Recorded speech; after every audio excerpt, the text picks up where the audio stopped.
Hello student, এই ভিডিঅ'টোত মই ক্লাছ 10ৰ ষ্টুডেণ্টসকলৰ বাবে আপকামিং ফাৰ্ষ্ট ইউনিট টেষ্ট 2026ৰ সহায়ক হোৱাকৈ জেনেৰেল ছায়েন্সৰ এখন কুৱেশ্যন পেপাৰ শ্বেয়াৰ কৰিছোঁ প্ৰিভিয়াছ ইয়েৰৰ। আশা কৰোঁ তোমালোকে ভিডিঅ'টোৰ পৰা যথেষ্টখিনি আইডিয়া পাবা, লগতে তোমালোকৰ পৰীক্ষাত কমনো আহিব পাৰে যিহেতু চিলেবাছ একেই থাকে।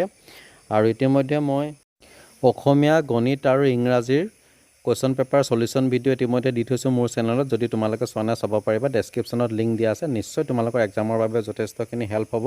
আৰু লগতে মই ইয়াৰ সমান্তৰালকৈ প্ৰিভিয়াছ ইয়েৰৰ সকলো ছাবজেক্টৰে ফাৰ্ষ্ট ইউনিট টেষ্টৰ বাবে এটা প্লে'লিষ্ট বনাই থৈছোঁ।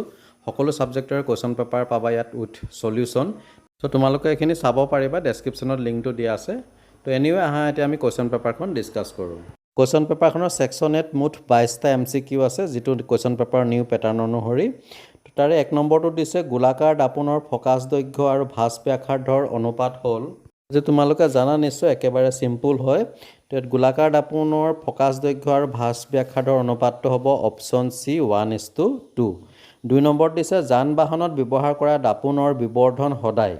তো যান বাহনত ব্যৱহাৰ কৰা দাপোনৰ বিবৰ্ধন সদায় কেনেকুৱা ধৰণৰ হয়? অপশ্যন D লক্ষ্যবস্তুৰ অৱস্থানৰ ওপৰত ভিত্তি কৰি 1তকৈ ডাঙৰ বা সৰু।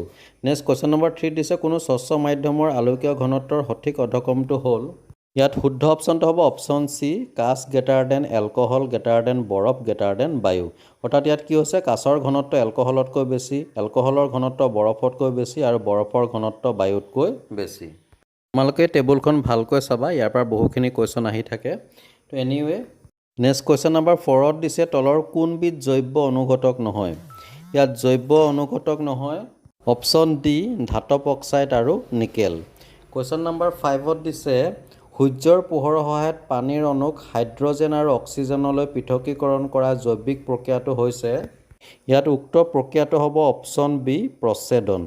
নেক্সট কুৱেশ্যন নম্বৰ 6ত দিছে উদ্ভিদৰ প্ৰচ্ছেদন হোৱা অংশবোৰ হৈছে।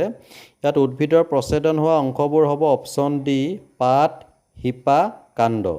কুৱেশ্যন নম্বৰ 7ত দিছে এখন লেন্সৰ মাজেৰে পাৰ হৈ যোৱা পোহৰৰ প্ৰতিসৰণ ঘটিব। ইয়াত দিয়া অপশ্যনসমূহৰ ভিতৰত শুদ্ধ অপশ্যনটো হ'ব অপশ্যন B দুবাৰ, অৰ্থাৎ প্ৰতিসৰণ দুবাৰ ঘটিব।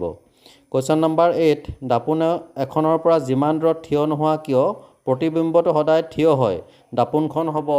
এই ক্ষেত্ৰত উক্ত দাপোনখন হ'ব অপশ্যন D হয় সমতল নতুবা উত্তল। নেক্সট কুৱেশ্যন নম্বৰ 9টোত আমাক স্তম্ভ কৰ লগত স্তম্ভ খ শুদ্ধভাৱে মিলাই শুদ্ধ বিকল্পটো বাছনি কৰিব দিছে। তো ইয়াক আমি এনেধৰণে মিলাব পাৰোঁ। গতিকে দেখা গ'ল যে ইয়াত আমাৰ শুদ্ধ অপশ্যনটো হ'ব option C 4P 1Q 2R 3S। Next question number 10। তো ইয়াত দিছে আমাৰ পেশী হীৰামুৰি ধৰা কাৰণ। এই পৰিঘটনাটো আমাৰ মাজে সময়ে হৈয়ে থাকে, কেতিয়াবা ভৰি বা হাতৰ হীৰাবিলাকত হীৰামুৰি ধৰে। তো ইয়াৰ কাৰণটো হৈছে অপশ্যন C পেশী কোষত লেক্টিক এচিড উৎপন্ন হ'লে। কুৱেশ্যন নম্বৰ 11 হলজৈক পৰিপুষ্টিৰ দ্বাৰা পুষ্টি গ্ৰহণ কৰা চিলিয়াযুক্ত জীৱবিধ হৈছে। ইয়াত শুদ্ধ অপশ্যনটো হৈছে option B paramecium. Question number 12ত দিছে পাকস্থলীৰ পাকগ্ৰন্থিৰ পাচক ৰসত থকা তৰলবিলাক হৈছে। তো ইয়াত আমাক যি 4টা অপশ্যন দি দিছে তাৰ ভিতৰত শুদ্ধ অপশ্যনটো হৈছে অপশ্যন A হাইড্ৰক্লৰিক এচিড আৰু পেপচিন। কুৱেশ্যন নম্বৰ 13ত পুনৰ কলুমন আৰু কলুমটো আমাক মিলাবলৈ দিছে। তো ইয়াক আমি এনেধৰণে মিলাব পাৰোঁ। গতিকে দেখা গ'ল যে ইয়াত আমাৰ শুদ্ধ অপশ্যনটো হৈছে option C 4P 3Q 1R 2S। Question number 14ত দিছে তলত দিয়া ক্ৰমবোৰ সজোৱা আৰু শুদ্ধ বিকল্পটো বাছা। তো ইয়াত আমাক যি 4টা বিকল্প দিছে তাৰ ভিতৰত 1 নম্বৰটো বাওলিন্দ বাইকাস্পিড বাওনিলয়, এইটো শুদ্ধ হয়। আৰু 2 নম্বৰ দিছে বাওনিলয় মহাধমনী তলপেট, এইটো শুদ্ধ হয়। বাকীকেইটা শুদ্ধ নহয়। গতিকে ইয়াত শুদ্ধ অপশ্যনটো হ'ব option A 1 and 2। Question number 15ত মানুহৰ হৃদযন্ত্ৰৰ আভ্যন্তৰীণ গঠনৰ এটা চিত্ৰ দাঙি ধৰিছে আৰু তাত বিভিন্ন অংশসমূহৰ নাম আমাক PQRS হিচাপে দিছে। আমি এতিয়া উক্ত অংশসমূহৰ নাম চিনাক্তকৰণ কৰি শুদ্ধ বিকল্পটো বাছি উলিয়াব লাগে। তো ইয়াত যি 4টা অপশ্যন দি দিছে তাৰ ভিতৰত শুদ্ধ অপশ্যনটো হৈছে অপশ্যন B, অৰ্থাৎ P মানে হৈছে বৃক্ক, ইয়াত Q মানে মূত্ৰ নিষ্কাশন নলী, R মানে হৈছে ঊৰ্ধ্ব মহাশিৰা আৰু S মানে হৈছে মহাধমনী। নেক্সট কুৱেশ্যন নম্বৰ 16ত দুটা উক্তি দিছে, আমাক সেই উক্তিকেইটা শুদ্ধ নে অশুদ্ধ ক'ব লাগে। তো উক্তি 1টো দিছে তেজৰ এটা কাম দেহৰ উষ্ণতা নিয়ন্ত্ৰণ কৰা। উক্ত উক্তিটো শুদ্ধ হয়। আৰু উক্তি 2ত দিছে জাইলেম পেৰেনকাইমাৰ বাদে সকলো কলা মৃত, এইটো কিন্তু অশুদ্ধ হয়। গতিকে ইয়াত শুদ্ধ অপশ্যনটো হৈছে অপশ্যন A 1 শুদ্ধ 2 অশুদ্ধ। নেক্সট কুৱেশ্যন নম্বৰ 17ত আমাক এটা এছাৰচন আৰু ৰিজনিঙৰ কুৱেশ্যন দিছে। তো ইয়াত উক্তিটো দিছে আমাৰ হৃদযন্ত্ৰৰ মহাধমনী আটাইতকৈ ডাঙৰ ধমনী। এই উক্তিটো শুদ্ধ হয় আৰু ইয়াৰ যিটো যুক্তি অৰ্থাৎ ৰিজনটো দিছে মহাধমনীয়ে অক্সিজেনবিহীন তেজ দেহৰ বিভিন্ন অংশলৈ নিয়ে। এইটো কিন্তু অশুদ্ধ। গতিকে ইয়াত শুদ্ধ অপশ্যনটো হৈছে অপশ্যন চি এ শুদ্ধ কিন্তু আৰ অশুদ্ধ। কাৰণ মহাধমনীয়ে অক্সিজেনবিহীন নহয়, অক্সিজেনযুক্ত তেজে হৃদযন্ত্ৰৰ পৰা দেহৰ আন অংগবোৰলৈ কঢ়িয়াই নিয়ে। নেক্সট কুৱেশ্যন নম্বৰ 18ত আমাক 4টা চিত্ৰ দিছে। তাৰ ভিতৰত কোনটো চিত্ৰই অৱতল লেন্সৰ প্ৰতিসৰণৰ সঠিক ৰূপত দেখাইছে? তো ইয়াত উক্ত চিত্ৰটো হ'ব অপশ্যন এ। তো ইয়াত এই চিত্ৰটোৱে অৱতল লেন্সৰ প্ৰতিসৰণৰ সঠিক ৰূপটো দাঙি ধৰিছে। নেক্সট কুৱেশ্যন নম্বৰ 19ত দিছে যদি সৰলৰৈখিকভাৱে অহা পোহৰ কোনো বস্তুৰ কাষেদি বেঁকা হৈ যায় তেন্তে পোহৰৰ সেই ধৰ্ম হ'ল, ইয়াত উক্ত ধৰ্মটো হ'ব অপৱৰ্তন। গতিকে দেখা গ'ল যে শুদ্ধ অপশ্যনটো হৈছে অপশ্যন ডি কেৱল 3। কুৱেশ্যন নম্বৰ 20ত পুনৰ আমাক দুটা উক্তি দিছে। উক্তিকেইটা শুদ্ধ নে অশুদ্ধ ক'ব লাগে।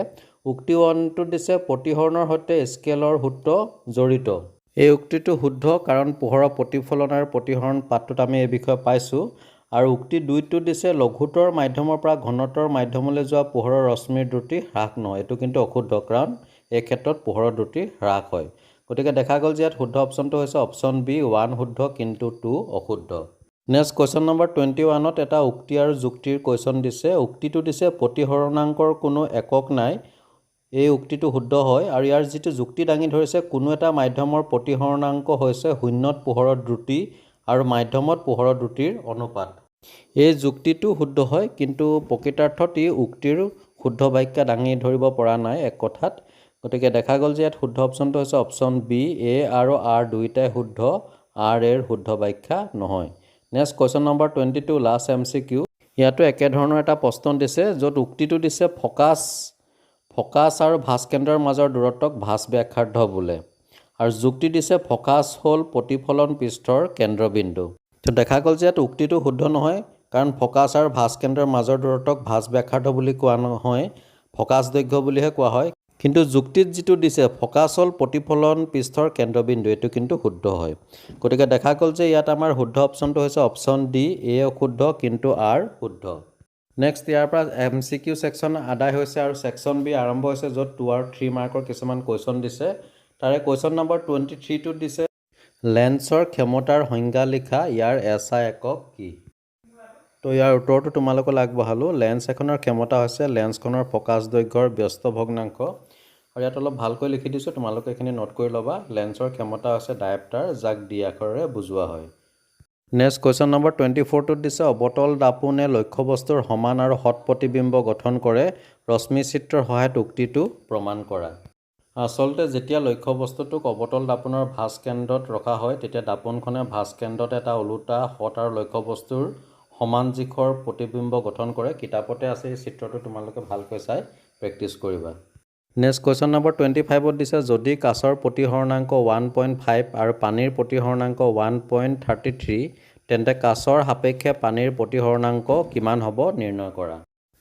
তো ইয়াত দেখা পাইছে যে এই ক্ষেত্ৰত কাছৰ সাপেক্ষে পানীৰ প্ৰতিসৰণাংক হ'লগৈ 0.887। তোমালোকে এইটো ভালকৈ অলপ সজাই পৰাই কৰিবা। কুৱেশ্যন নম্বৰ 26ত দিছে পাকস্থলীৰ পাচক ৰসৰ পৰা হাইড্ৰক্লৰিক এচিড আঁতৰাই দিলে কি হ'ব? আচলতে হাইড্ৰক্লৰিক এচিডে পেপচিন নামৰ উৎসেচকটোক সক্ৰিয় হ'বলৈ আম্লিক মাধ্যমৰ সৃষ্টি কৰে। কিন্তু পাকস্থলীৰ পাচক ৰসৰ পৰা যদি হাইড্ৰক্লৰিক এচিড আঁতৰাই দিয়া হয় তেন্তে প্ৰটিনৰ পাচন নহ'ব আৰু খাদ্যৰ সৈতে অহা বীজাণুসমূহ ধ্বংস নহ'ব। তো এইখিনিকে অলপ সজাই পৰাই লিখিলে হ'ল। কুৱেশ্যন নম্বৰ 27ত দিছে 30 চেণ্টিমিটাৰ ফকাছ দৈৰ্ঘ্যৰ উত্তল লেন্সত থিয় আৰু ডাঙৰ প্ৰতিবিম্ব গঠন কৰিবলৈ লক্ষ্যবস্তুৰ দূৰত্বৰ পৰিসৰ কিমান হোৱা উচিত? প্ৰতিবিম্বটোৰ প্ৰকৃতি কি হ'ব? ইয়াত লক্ষ্যবস্তুটোৰ আলোক কেন্দ্ৰ আৰু মুখ্য ফকাছৰ মাজত ৰাখিব লাগিব, অৰ্থাৎ লক্ষ্যবস্তুৰ দূৰত্ব 0ৰ পৰা 30 চেণ্টিমিটাৰ ভিতৰত হ'ব লাগিব। আৰু এই ক্ষেত্ৰত প্ৰতিবিম্বৰ প্ৰকৃতি হ'ব অখত আৰু থিয়। নেক্সট কুৱেশ্যন নম্বৰ 28ত দিছে ডাক্তৰ এজনে বিধান দিয়া সংশোধনীমূলক লেন্সৰ ক্ষমতা +1.5 দি লেন্সখনৰ ফকাছ দৈৰ্ঘ্য নিৰ্ণয় কৰা। এই লেন্সখন অভিহাৰী নে অপহাৰী? তো ইয়াত দেখা গ'ল যে লেন্সখনৰ ফকাছ দৈৰ্ঘ্য হৈছে 0.67 আৰু ইয়াৰ যিহেতু ফকাছ দৈৰ্ঘ্য ধনাত্মক সেইবাবে লেন্সখন অভিহাৰী অৰ্থাৎ উত্তল লেন্স হ'ব। কুৱেশ্যন নম্বৰ 29ত দিছে 30 চেণ্টিমিটাৰ ভাঁজ ব্যাসাৰ্ধৰ উত্তল দাপোন এখনৰ সন্মুখত 20 চেণ্টিমিটাৰ দূৰত্বত 10 চেণ্টিমিটাৰ দৈৰ্ঘ্যৰ বস্তু এটা ৰখা হ'ল। প্ৰতিবিম্বৰ অৱস্থান, প্ৰকৃতি আৰু আকাৰ নিৰ্ণয় কৰা। তো ইয়াৰ এনচাৰটো তোমালোকলৈ মই আগবঢ়ালোঁ। তোমালোকে এইটো ভালকৈ প্ৰেক্টিছ কৰিবা। এনেকুৱা ধৰণৰ প্ৰশ্ন পৰীক্ষাত আহিয়ে থাকে। নিশ্চয় তোমালোকে এটা আইডিয়া পাবা ইয়াৰ পৰা। কুৱেশ্যন নম্বৰ 30ত দিছে সালোক সংশ্লেষণ প্ৰক্ৰিয়াত কাৰ্বন ডাই অক্সাইডৰ বিজাৰণৰ ফলত কি ঘটে? ৰাসায়নিক বিক্ৰিয়াসহ লিখা। তো ইয়াত সালোক সংশ্লেষণ প্ৰক্ৰিয়াত কাৰ্বন ডাই অক্সাইডৰ বিজাৰণৰ ফলত কাৰ্বন ডাই অক্সাইড বিজাৰিত হৈ কাৰ্বহাইড্ৰেট আৰু গ্লুক'জ উৎপন্ন কৰে আৰু এই বিক্ৰিয়াটো তলত দেখুওৱা হৈছে। এইটো তোমালোকে প্ৰেক্টিছ কৰিবা। মেট্ৰিকলৈকে এনেকুৱা ধৰণৰ প্ৰশ্ন আহিয়ে থাকে। কুৱেশ্যন নম্বৰ 31ত দিছে উদ্ভিদৰ খাদ্য আৰু অন্যান্য দ্ৰব্যৰ পৰিবহণত ফ্লোএম কলাৰ কাম কি লিখা। তো ফ্লোএম কলাৰ কামৰ বিষয়ে জীৱন প্ৰক্ৰিয়া পাঠটোতে আছে তোমালোকৰ কিতাপতে। খুব ভালকৈ তোমালোকে তাৰ পৰা নোট কৰি ল'বা। আৰু বাকী যিটো 32 দিছে নেফ্ৰন কি, যথেষ্ট ইম্পৰ্টেণ্ট হয়। নেফ্ৰনৰ গঠনৰ এটা পৰিষ্কাৰ চিত্ৰ আঁকি গ্ল'মেৰুলাছ আৰু বমনাছ কেপচুল চিনাক্ত কৰা। এইটো যথেষ্ট ইম্পৰ্টেণ্ট হয়। এইটো তোমালোকে নিজে প্ৰেক্টিছ কৰিবা। 33ত পাৰ্থক্য লিখিবলৈ দিছে বহিঃস্ৰাৱী আৰু অন্তঃস্ৰাৱী গ্ৰন্থিৰ মাজৰ পাৰ্থক্য আৰু হীৰা আৰু ধমনীৰ মাজৰ পাৰ্থক্য। দুইটা যথেষ্ট ইম্পৰ্টেণ্ট হয়। নিজে কৰিবা এইখিনি আৰু যদি কিবা অসুবিধা হয় কমেণ্ট কৰি জনাবা। তো ডিয়াৰ ষ্টুডেণ্ট, এয়া আছিল প্ৰিভিয়াছ ইয়েৰ গোলাঘাট ডিষ্ট্ৰিক্টৰ ফাৰ্ষ্ট ইউনিট টেষ্ট 2026ৰ ক্লাছ 10ৰ জেনেৰেল ছায়েন্সৰ এখন কুৱেশ্যন পেপাৰৰ সম্পূৰ্ণ সমাধান। যদি ভিডিঅ'টো ভাল লাগিলে তোমালোকে লাইক এটা কৰি যিমান পাৰা শ্বেয়াৰ কৰি দিবা। আৰু এনেকুৱা ধৰণৰ বিভিন্ন এডুকেশ্যন ৰিলেটেড ভিডিঅ'সমূহ পাই থাকিবৰ বাবে চেনেলটো ছাবস্ক্ৰাইব কৰি ন'টিফিকেশ্যনটো অন কৰি ৰাখিবা যাতে ভিডিঅ'সমূহ ডাইৰেক্ট লাভ কৰা। তো আন এটা ভিডিঅ'ত পুনৰ লগ পাম। চাই থাকিবা RB লাৰ্ণ কাম এণ্টাৰটেইনমেণ্ট। আজিলৈ আহোঁ। ধন্যবাদ।